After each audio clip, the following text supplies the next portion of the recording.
আমি কোথাও যাব না তোমাকে ছেড়ে। তুমি ভেবো না, আর একদিন পরে তোমার বিয়ে। আমার কপালে যা হবে আমি তা দেখে নেব। তুমি যাও। না না, তা হতে পারে না।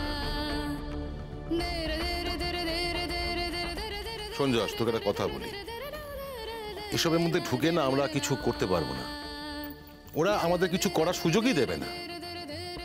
শবনম যদি ওর বাবার সামনে গিয়ে দাঁড়ায় তাহলে ওর বাবার মাথা ঠান্ডা হলেও হতে পারে, ওর মায়ের কোনো ক্ষতি নাও করতে পারে ওর বাবা। আমি বলি কি, এর মধ্যে তুই আর ঢুকিস না। শবনম এদিককার সবকিছু ক্লিয়ার করে তারপর চলে আসবে। হাজার হোক নিজের মেয়ে তো, শবনমের বাবা চরম ক্ষতি কিছু করবে না।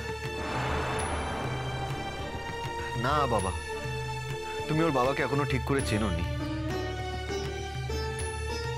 তার জন্য তুমি এই কথাটা বলছো। ধর্মের জন্য এমন কোনো কাজ নেই যে ওর বাবা করতে পারে না। হ্যাঁ, তোমরা যদি এগোতে যাও তোমরা এগোও না, আমি তো বারণ করছি না, কিন্তু আমি ওকে এখানে একা ফেলে রেখে কোথাও যাব না। জস্তা, বাস বলে দিয়েছি একটা কথা, একবার যখন বলে দিয়েছি বলে দিয়েছি। আমি তোমাকে এখানে একা ফেলে রেখে কোথাও যাব না। তাহলে মোদ্দা কথাটা হলো তুই শবনমের সঙ্গে থেকে যাবি আর আমরা সবাই আমাদের মতো করে এগিয়ে যাব, তাই তো? খুব পরিষ্কার করেই তো কথাটা। কখনো না। মা please don't shout at me, don't shout at me মা। আমি একজন অ্যাডাল্ট, ডোন্ট ফরগেট দ্যাট। আমি কখন কি করব, কোন অবস্থায় করব, কি পরিস্থিতিতে করব সেটা আমি ডিসাইড করব। আমি ডিসাইড করব, আর কেউ না। জস্তা, তুমি অ্যাডাল্ট হতে পারো, কিন্তু কোনো মানুষ তো আর একা বাঁচে না। আজকে সবাই পাশে ছিল বলেই তুমি বাঁচতে পেরেছো, তুমি এতটা বড় হতে পেরেছো।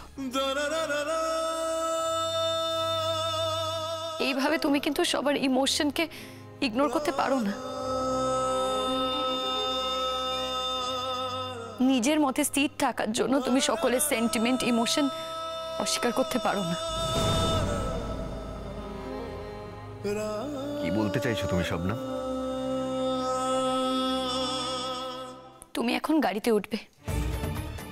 বেশ, এটাই যদি তোমার শর্ত হয় তাহলে আমি তোমাদের সাথে যাব।